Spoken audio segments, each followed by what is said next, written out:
How you doing, everybody, my fellow boxing fans? Here is I, boss, giving you or returning with another boxing chit. Well, unfortunately, Joshua could not be here. He had some, other things he had to do. Yeah, he had, some work to do last minute. Well, so anyway, that's why I'm gonna keep this a little shorter than usual because there's simply not that much to talk about. Yeah. Oh, hello, um, Rodolfo Rivera, Mister Rivera. How are you doing, sir? Hey, hello, Z King. Thank you. That's nice of you.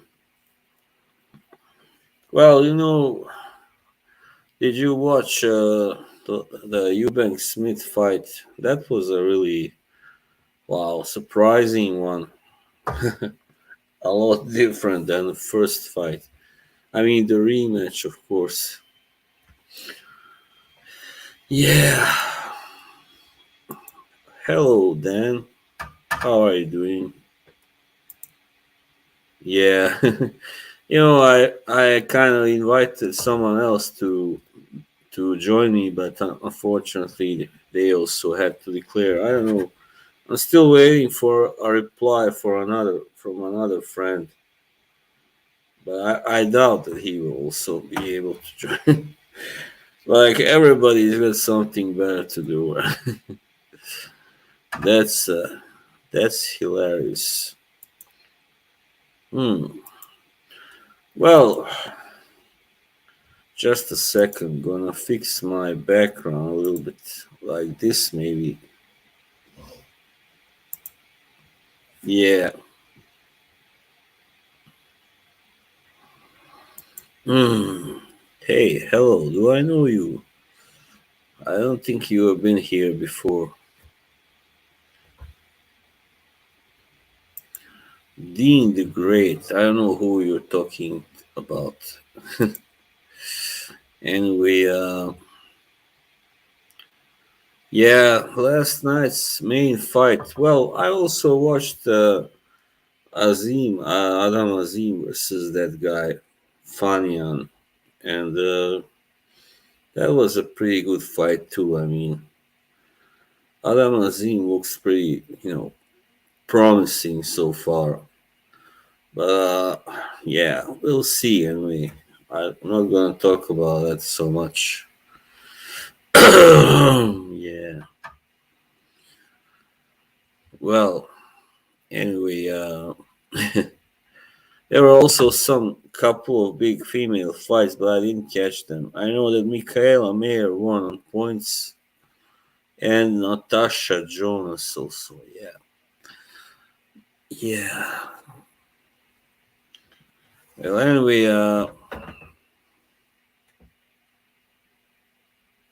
yeah. Just waiting for some more comments there. Yeah, the Chris Eubank versus Liam Smith rematch. That was a really unusual, wow, affair. From what I heard, the thing why Liam Smith looks so poor has something to do with his ankle problem or injury. Yeah. So just a second. He just looked very poor. Didn't throw much, just stood there, defending himself, not doing much. Whenever he did throw punches, they were kind of crude and, yeah, like at the top of the head and stuff like that. So, Chris Eubank, he dropped him in the fourth round with an uppercut. And then he later got the stoppage in the 10th round. At the end of the round 10, when a referee stopped the fight, he was also, Liam went down before that. by his own choice. And yeah, he just didn't look. I mean, he did protest the stoppage, but didn't look really, in the fight at all when it was stopped. So you know, he just wasn't his night. And as far as I heard, of course, he had a problem with the ankle. But I kind of did expect Eubank to win this fight because he was, very motivated to avenge the devastating loss. No, I don't really box myself. A devastating loss in the first fight, which some have, of course, called into question because of that elbow. Yeah. But still, I mean, one cannot deny that Eubank did get, knocked out by punches, primarily. Maybe the elbow had something, did help, in getting him like all wobbly and stuff. But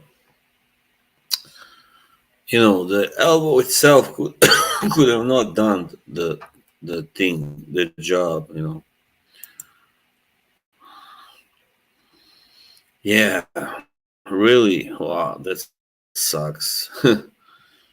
Yeah, I mean, this year hasn't really been one of the best when it comes to the big fights, and yeah, there are some fights who have fallen through, of course, and some have not. Some have been a disappointment also.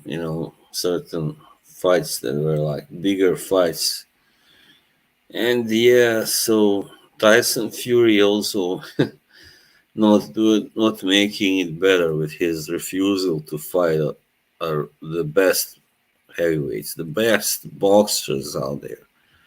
He chose to fight an MMA fighter instead, which is a disgrace, and he should be stripped, of course, of his belts. I don't know if he still has the ring belt. Maybe he doesn't, but anyway, I mean, but what can you do? Of course, he's got the name, he's got the power to do whatever he wants, more or less, until until it gets too much for everybody. Yes.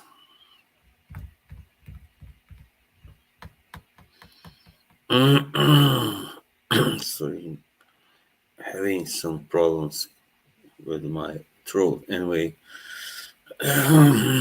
yeah, sucks.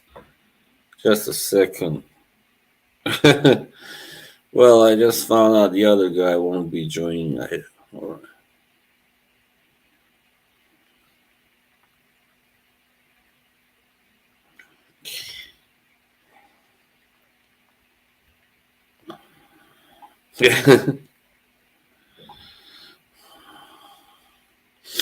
Yeah. Where was I?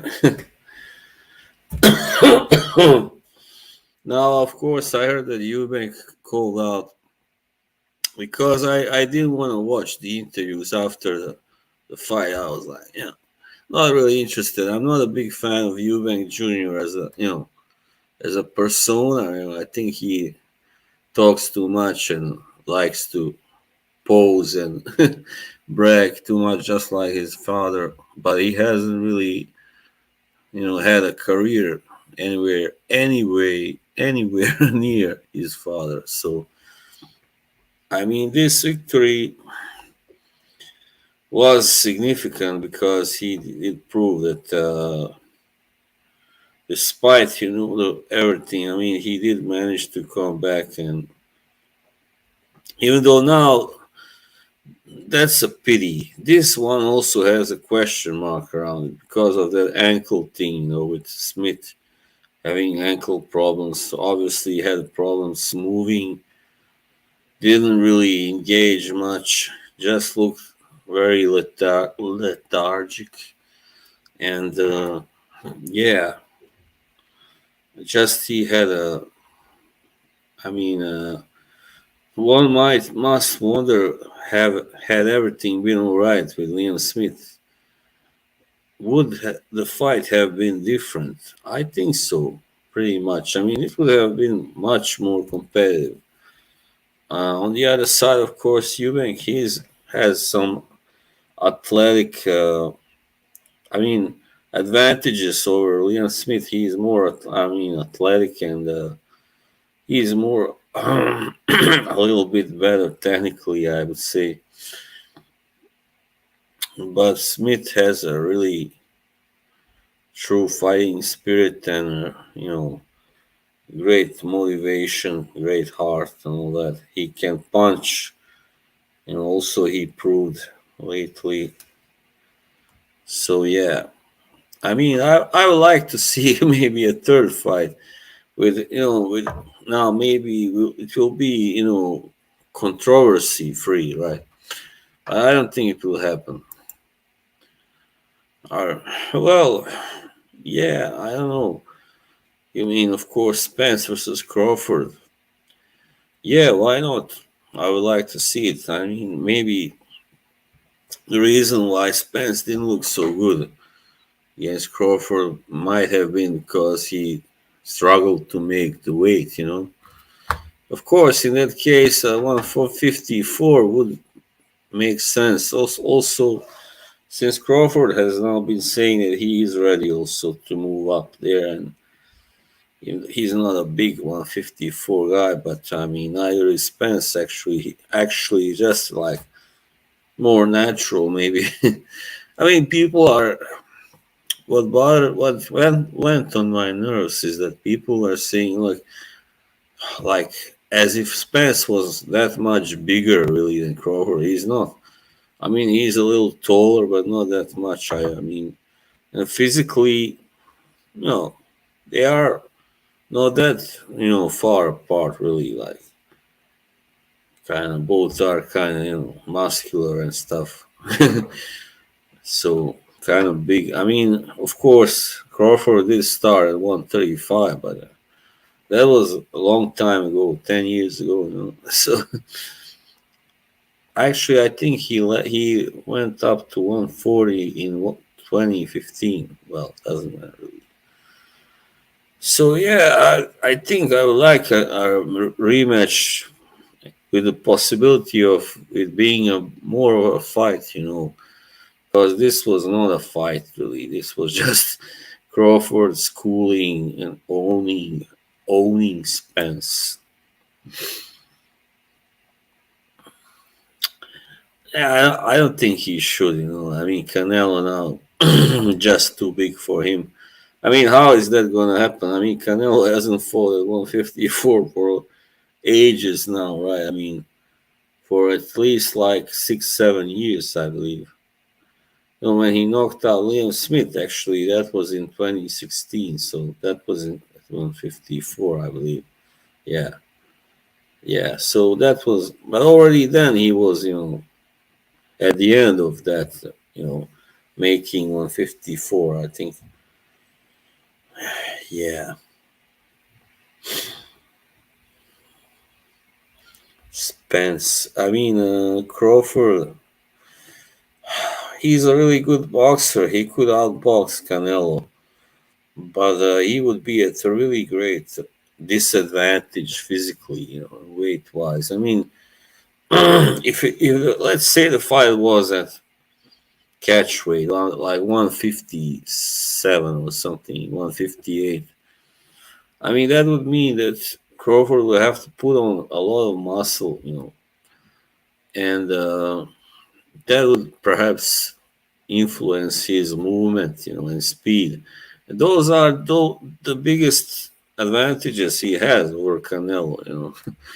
So, but also because he is very, very tricky and clever and all that. That's true, but still, I mean, Yeah, I wouldn't want to see that fight really. Maybe that fight could have happened. I don't know, 4 or 5 years ago. Maybe not. Well, maybe not.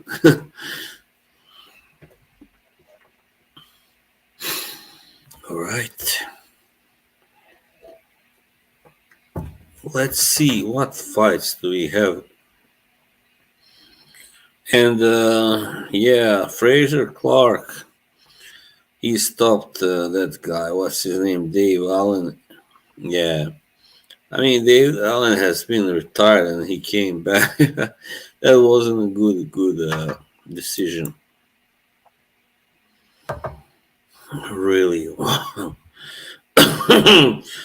I mean, for that he will really have to put on a lot of muscle. That's for sure.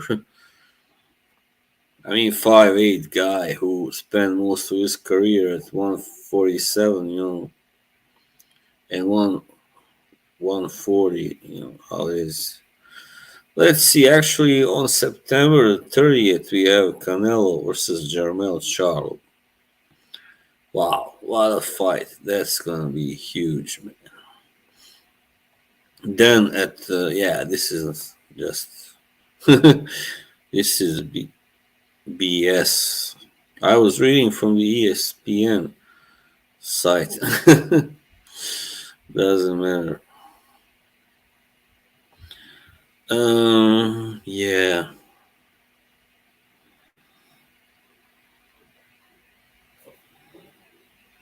Wow. All right. Let's see upcoming matches.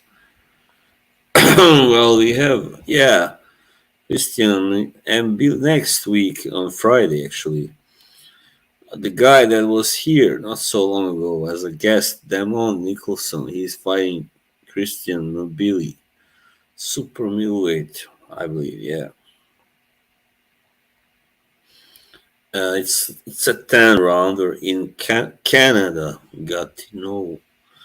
Also, Steve Claggett, who I have actually spoke. Well, I have seen him. He was a guest on a stream where I go sometimes. He's fighting also uh, super lightweight. Another a Canadian fighter. He's fighting some guy called Valadez. Never heard of him. And then in Russia, there's Zaur Abdullayev. Oh yeah, the guy who was knocked out by Devin Haney. He's fighting some guy called Roman Andreev. Hmm. Kind of interesting, I guess.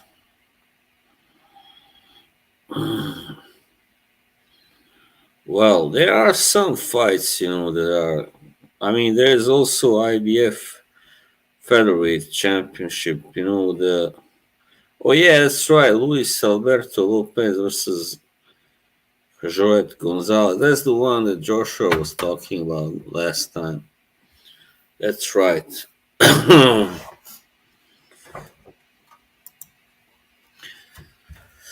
Yeah, I mean, Eubank should fight him, maybe, or whoever. I mean, I don't know who now holds WBC belt or WB. I mean, I know Triple G has vacated those belts, and that was a good move by him. I don't think he's gonna fight anymore. Really, he's done fighting probably, unless he comes back for one more fight. But I wouldn't do it if I was him anyway. I mean, Janibek, he is sorry. Along with Adames, he is the best middleweight right now, definitely strongest contender, and he's a champion. So I would love to see him fight Adames, soon. Yeah.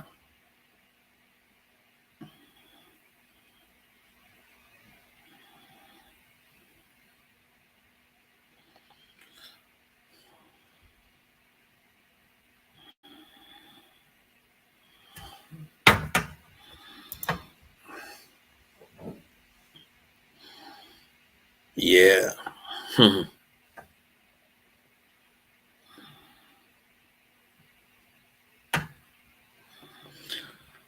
He wants one more big payday, but definitely nothing else serious since he vacated. Yeah, I think he wants just one big, yeah, as you said, payday, one last show, and then he's retired. He's had such a great career. I mean, I remember when he first appeared on the radar. It was when I just started, visiting these boxing message boards and yeah, those sites. I know that quite many people doubted him, and they were like, "Oh, he's not that great," But then he went on to have a Hall of Fame career. Well, I mean, come on, man, how great is that? Amazing. I remember some people were pushing the other guy, Piro, before.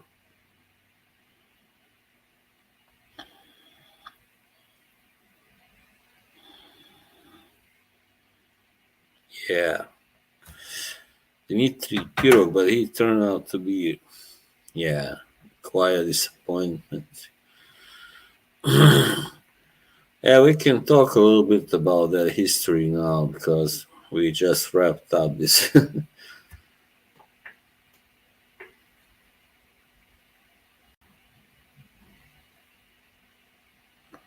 Yeah, yeah, that was some time, quite a time. I mean, now the 160 division is so weak, but for a while, I mean, you had Martinez, Sergio Martinez, you had Triple G, you had, uh, what's his name? Danny Jacobs, yeah. You had Peter Quillen, the chocolate kid, whatever. Yeah, I mean, there were really some good fighters, exciting fighters. You had Andy Lee, you had Billy Joe Saunders. But now everybody has either gone up to 168 or just retired. It sucks, right? Yeah, sucks, man.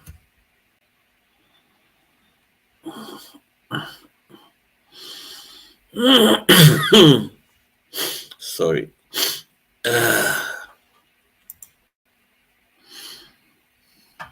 Yeah. Yeah, that says it all. I mean, the guy hasn't fought some. I mean, he's like, what, 40 years old and has only fought at 160 twice or thrice, maybe. And yeah, hasn't had a really good fight, a relevant fight for years now, I believe. Lara. Weird.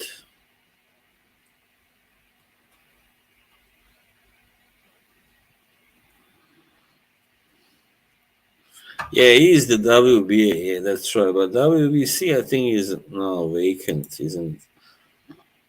You had the guy Murata. He was pretty good, but then he was obviously already past his prime, and he fought Triple G, and that became Triple G's last victory and last really significant victory achievement. And Murata looked better at first in that fight, for the first 5 rounds. But Triple G is just too much of a beast for him. He proved to be. That was last year.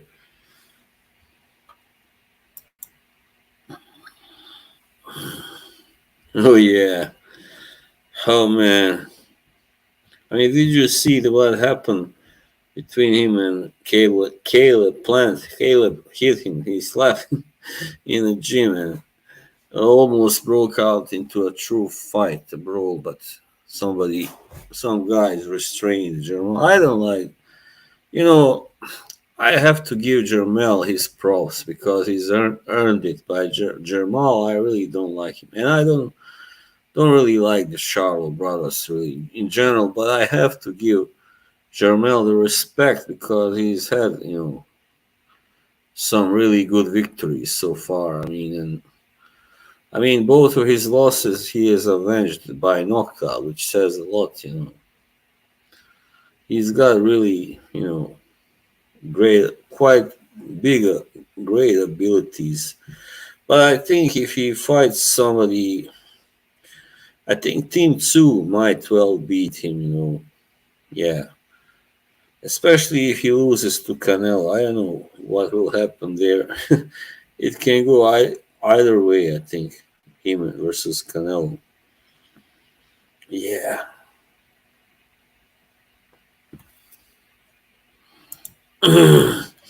Yeah, as I said, it can go either way. Either way, whatever you call it. I mean, Charlo is the bigger man, of course. He's got punch. But at 160, we don't know how hard he hits, but I guess it's not such a big difference. But he's quite, slick as well. I mean, he's a clever guy. I mean, he is good at setting up, the knockout punch. And, he's a good counter puncher and all that, but so is Canelo. I mean, yeah.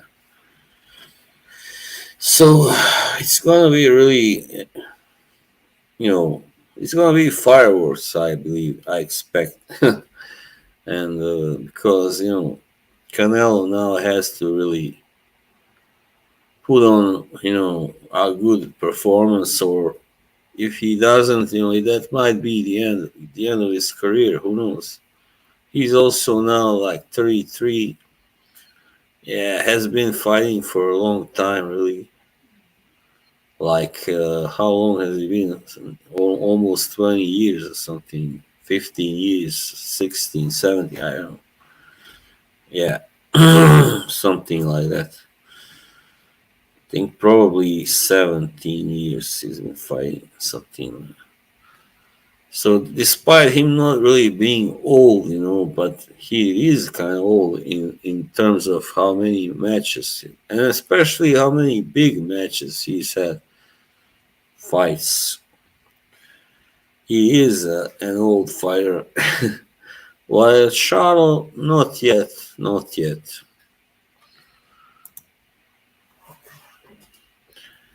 If Crawford wasn't forced a rematch against Spence, who would you want him to face? Well, I don't know, Virgil Ortiz. That would have been awesome.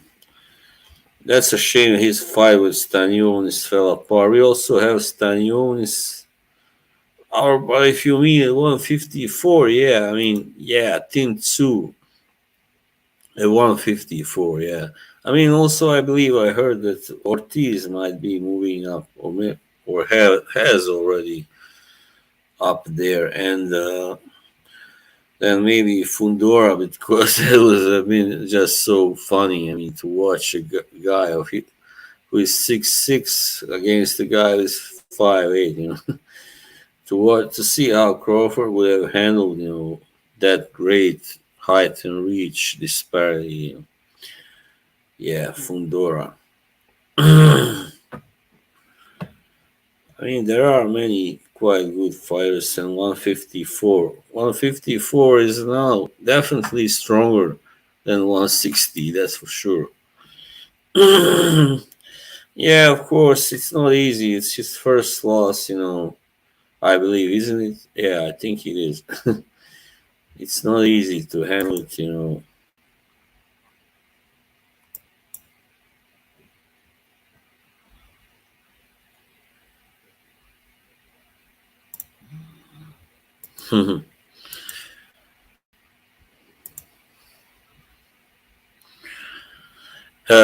Fundora, yeah. Yeah, the thing is, I'm really pissed about Mungia. His time at 160 was just one big waste. He should have been fighting someone like Demetrius Andrade, but instead he fought, who did he fight? Spike Sullivan. That's pretty much the best guy he fought at 160. And what's going on with Mungia? I haven't heard from him also in a while. Do you know? I mean, he's one of my favorite fighters, for crying out loud. But Just I mean, he did have the fight for against Derevyanchenko, great fight, probably the best fight of this year. Yeah, the kid just has such physical talents. He's born to fight. He's one of those. You can always see it when somebody is born to fight. It comes so easy for him, but he has been too inactive, and I hope it will be different now at 168. He should fight David Morrell or David Benavides, I hope.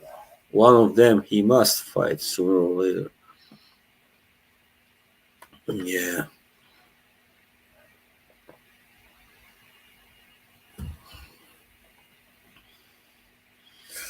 Mungia.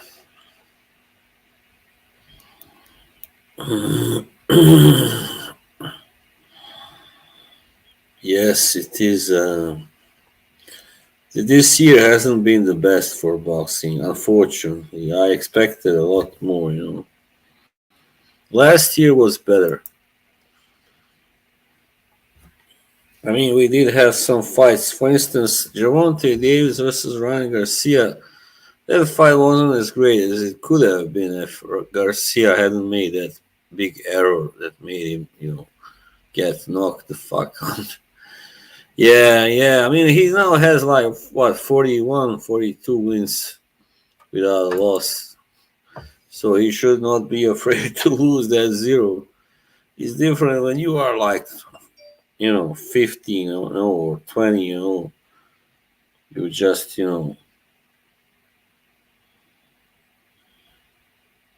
yeah, you are kind of, careful.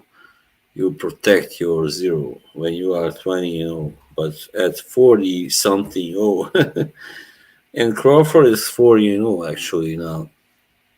Well done.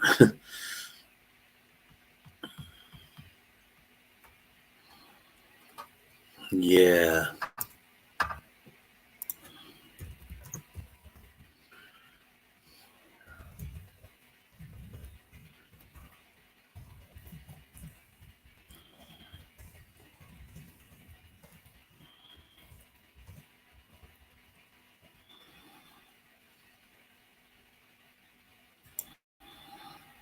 Oscar, I was watching that documentary about him.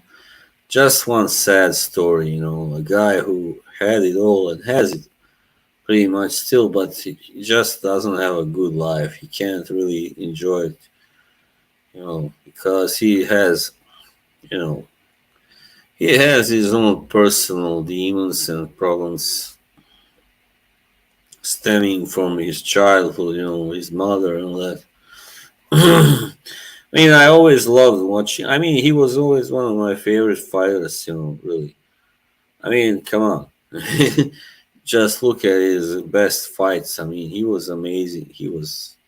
There weren't many. I mean, through history, you can't say there have been many fighters who were hands down better than Oscar. If any, actually. He can measure against anyone out there. I mean, Sugar Ray Robinson, yeah, sure, why not? Why not? Who says he? I mean, this goes on my nerves. So people go, oh, it's Sugar Ray Robinson. No way, Come on, man. That guy lost how many times? I mean, he was great, but he lost also. Don't forget that. I mean, he lost to Carmen Basilio, right? Who was a natural welterweight. Yeah, I mean, I don't know if I have seen that one. No, I don't think so. That fight was really, I mean, very important. Oh, hello, Rasclot. Nice to have you here. Hi, how are you? Yeah, we're just sitting and talking without Joshua. He had, something, somewhere to be, unfortunately. Robinson. Really? Wow. Yeah, I didn't know that.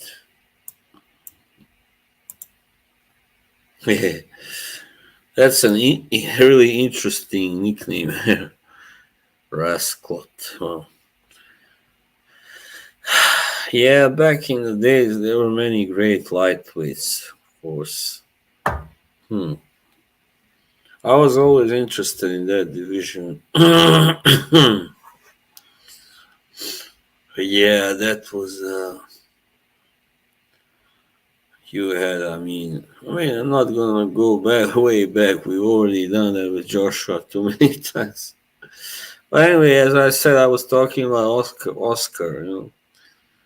He just had it all. I mean, the footwork, the speed, the punch, the chin. Everything. The resilience, the defense also. Yeah. I think. What about him?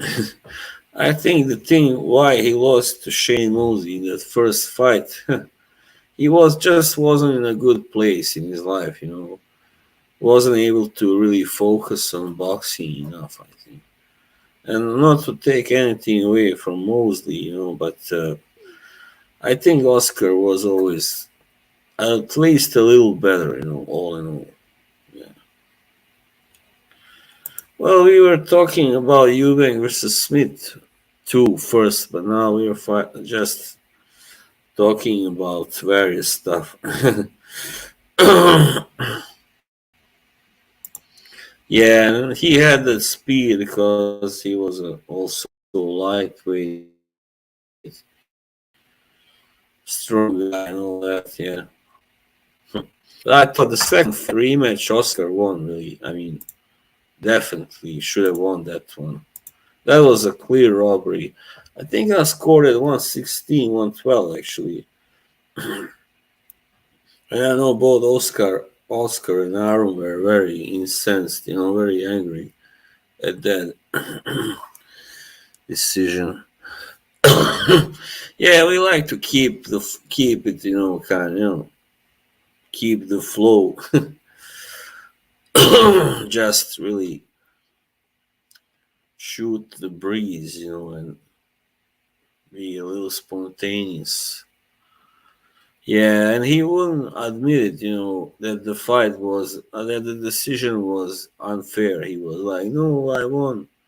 I think later on he did admit it, but yeah, same like Sugar Ray Leonard after the rematch with Hearns. He definitely lost that. Come on, he was down twice and he lost like 7, 8 rounds, something. How of course he should have lost that fight, but he got that draw because it was so popular. But at first he won, he was like, yeah, it was a good decision. But later on he said, no, Tommy should have won. But that's how it is. I think fighters have a hard time, right after the fight, really saying how it is, if it goes against them. Yes, that was one hell of a fight, 1989. I still have to see the whole first fight. I haven't seen the whole one. I just seen the highlights. So 1981. What happened was that I know that Hearns guessed and he was stopped in the 14th. Yeah. One of my favorite fighters, really, Tommy Hearns. Yeah, Tommy Hearns. But I have a hard time picking a favorite when they ask me, who is your favorite boxer? I'm like, hmm, I have several. I mean, I like many, really. Roberto Duran, I mean, Tommy Hearns, Marvin Hagler, Terry Norris, yeah, Evander Holyfield, Oscar De La Hoya, yeah, Alexis Arguello, yeah. Those would be some of my favorites. Yeah, he had some amazing right hand. Wow, bam. Yeah, who's your favorite boxer? That's a tough question. Who is yours, Rodolfo? Rodi?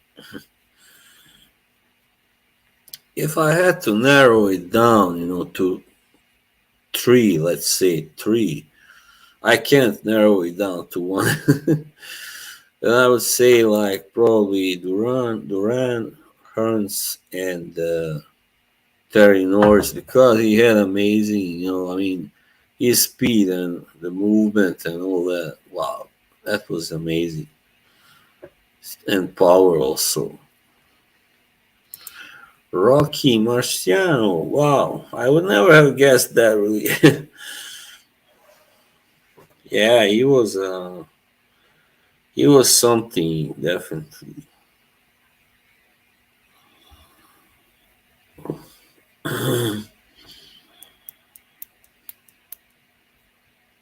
It was, but who really got me into boxing? That was Mike Tyson, of course. No doubt, because I watched the first fight I watched in 1988, Tyson vs Spinks. I was 10 years old, believe it or not, and I was like, "Holy crap!" All right, that's a pretty good list. Yeah, I mean, yeah, very good. Hmm. I don't know some Mexican guy.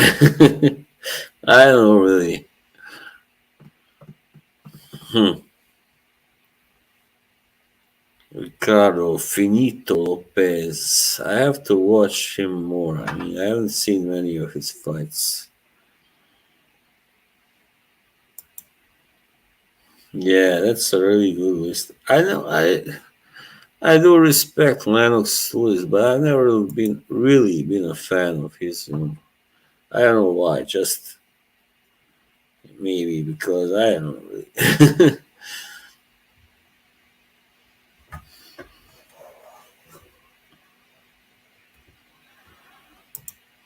Canelo, yeah, right. I mean, Sugar Ray Leonard was really amazing, no doubt. And his prime, he was so fast and had a punch, had a chin, everything. Oh, Skywalker Boxing, salute. How are you, mister? So nice to see you here.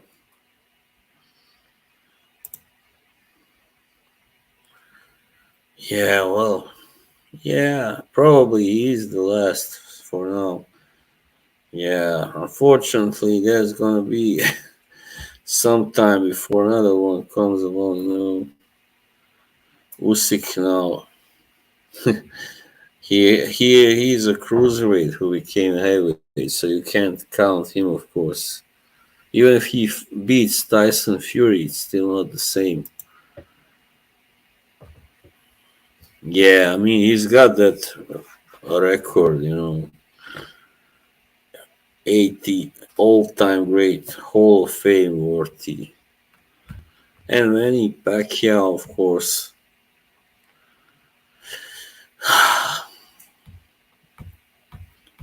One of my favorite fighters in this time, newer time was Cotto, actually Cotto. Yeah, Miguel Cotto.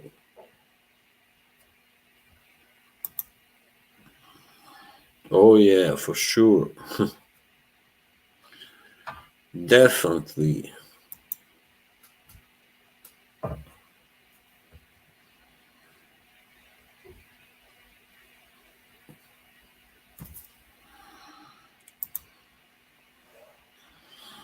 Rask. Who do you have? I really don't know, but maybe Canelo. I don't know. I mean, for Charles, it might be it might affect him that he had to go up in weight. I don't know. Yeah, it was really great. I mean, pretty awesome. He also has really an ATG record, definitely. I mean, it's a shame he didn't get to fight Floyd when they were both at their best, at their prime, in like 2005 or something like that. That was when that fight should have happened. It was 2006, something like that. What I liked about him, he always kind of looked humble. Never really. I don't know. I never heard of him really trash talk much. Stuff like that. Yeah.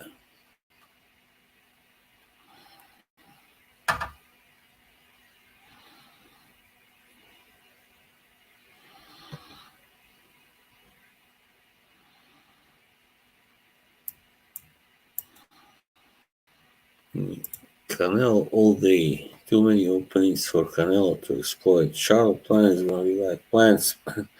Yeah. Yeah, Canelo is really good at exploiting the mistakes of his opponents, that's for sure.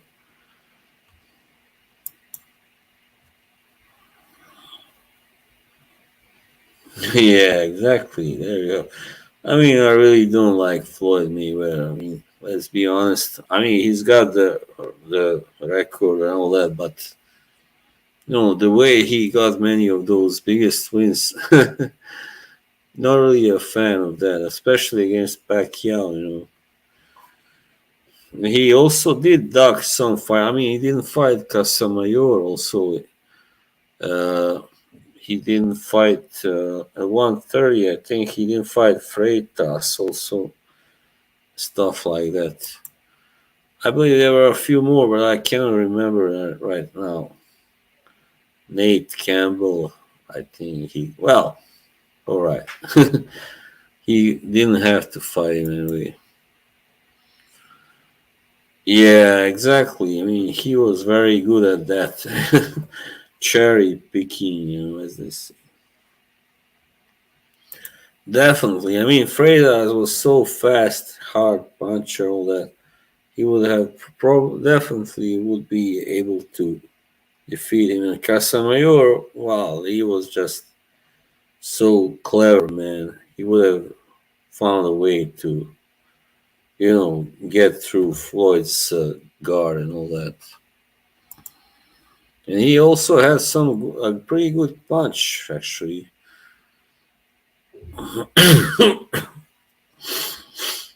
Yeah.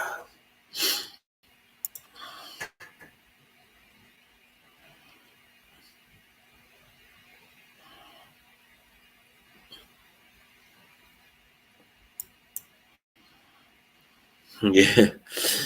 He did duck a few people, definitely. That's why I hate, when his fans go, oh no, he fought everybody. Oh no. And he should have lost to Castillo in the first fight, definitely. No doubt about it.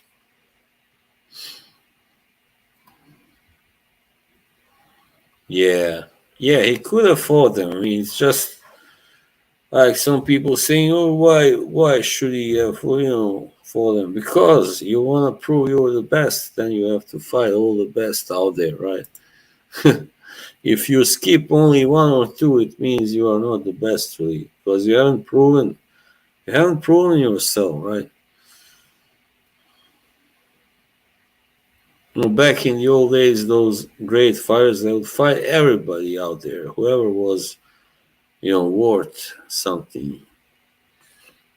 I watch more Charles footage before the fight. The size difference ain't that big, to be honest, from what I've seen. But still remember Callum towering over Canelo. Well, Callum, yeah, but Charlo is not as tall as Callum, really. I believe he's 6 feet, while Callum is 6 feet 3. Yeah, inches.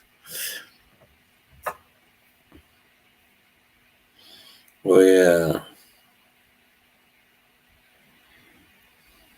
right. Yeah, that was the only really, dangerous guy that Floyd beat, I think, really fairly. I mean, but yeah, since then he's really just been winning by, playing it safe.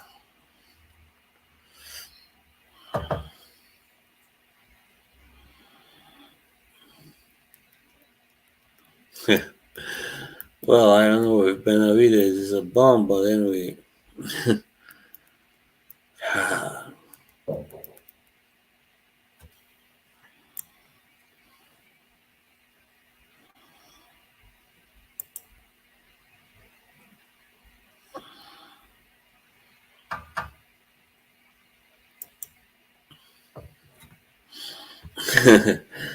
Yeah, for sure.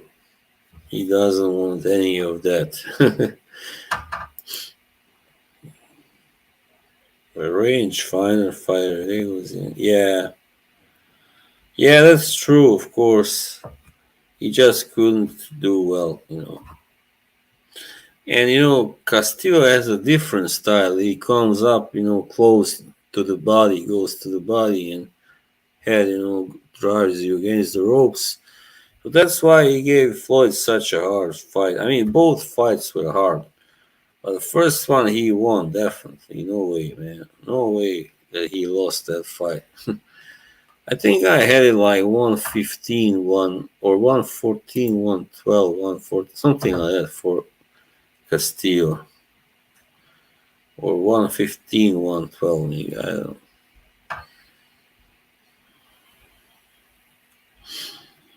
Well, he's still at 168, is he not? I believe he is. Hey, he's a big guy. He's tall also. Just like that guy, Zurdo Ramirez. I was like, how the heck does this guy make 168? Like 6'3", almost such a big guy, physically also. Yeah, that was weird. The connection slipping. Wow.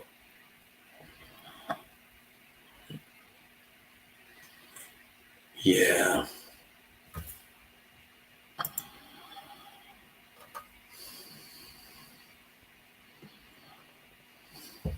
I don't understand. Can you reformulate it? Why her need fame, David? Zurdo gonna fight Joe Smith at Cruiser. Wow. Joe Smith is moving up. I see.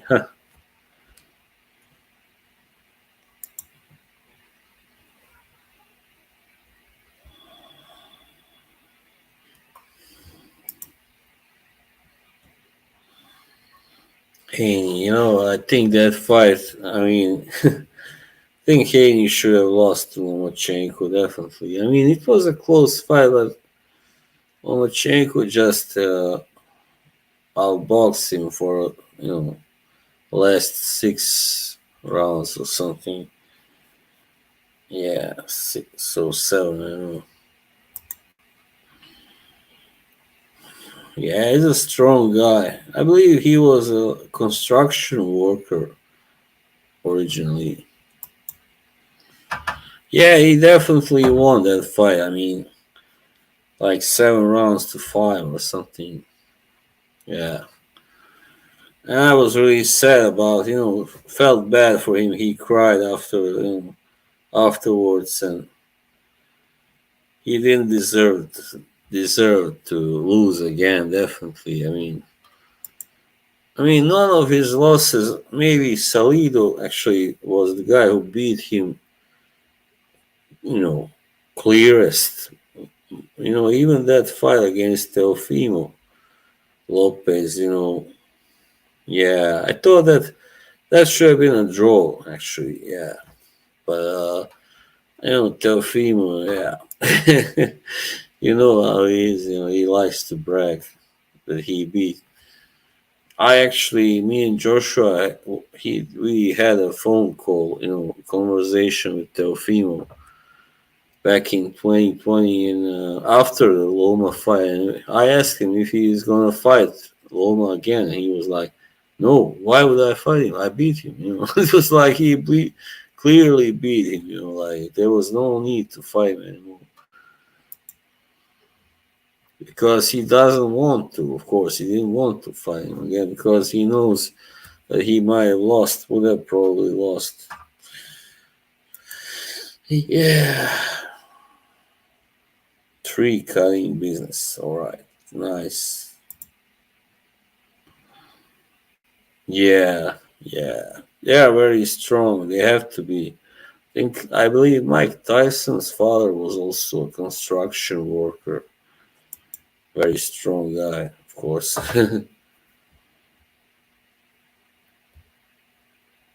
Yeah, you don't want to mess with those guys.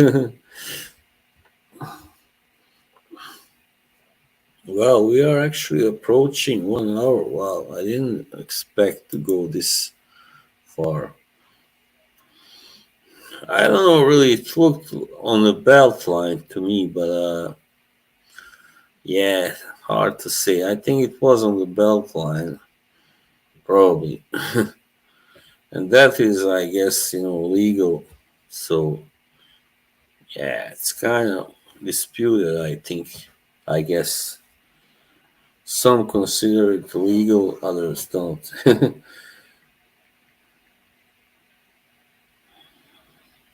Yeah.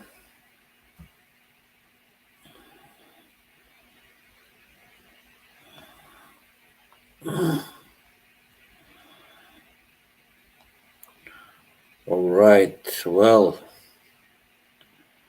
let's see. What else?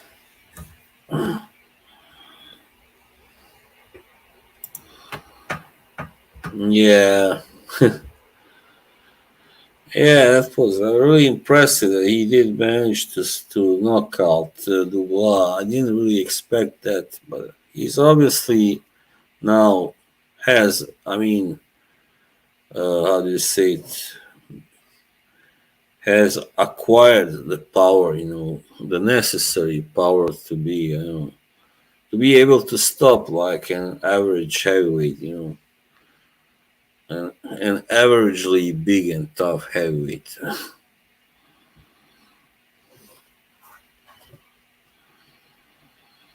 Yeah,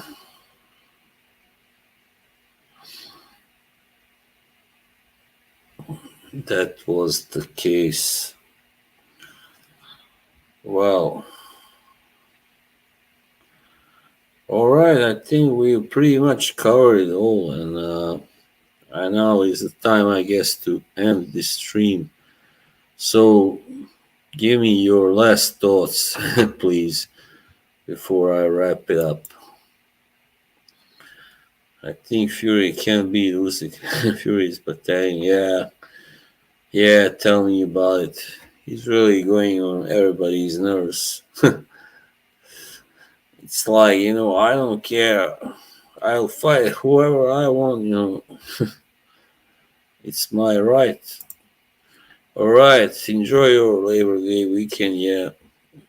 See you soon. I mean, I think we'll be back next week, probably. Yeah. Yeah, that's true. He does like endurance and defense also. Very weak. All right. See you, everybody. Thank you for coming here and, yeah, joining me in discussing boxing. Until the next time. Bye. Peace.